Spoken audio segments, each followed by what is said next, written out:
મારું નામ રાજુ દેસાઈ છે. મારી ઉંમર 35 વર્ષ છે. હું અહીંયા પાલડી ફતેપુરા રહું છું. મને ઘણા લાંબા સમયથી કમર અને પગના જમણા પગમાં બહુ તકલીફ હતી. ચાલવામાં બી થોડો પ્રોબ્લેમ થતો હતો, બેસવા ઉઠવામાં, અને બહુ જ કમરમાં દુખાવો રહેતો હતો. પછી મેં ભૂપેશ પટેલ સાહેબ જોડે આવીને મેં બતાવેલું. ભૂપેશ પટેલ સાહેબે મને કીધું તમે MRI કરાવીશું. પછી MRI કરાયા પછી એમને મને ચેક કરીને મને કીધું કે તમારી ગાદી ઘણી બધી બહાર આવી ગયેલી છે, એના લીધે જે તમારી સાયટિકા નસ છે એ દબાઈ છે.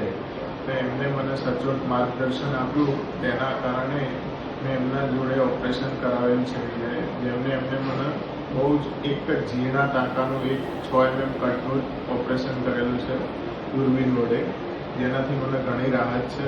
અને હું 15 દિવસ થઈ ગયા છે મને ઓપરેશનના, અને બહુ રિલેક્સ છું.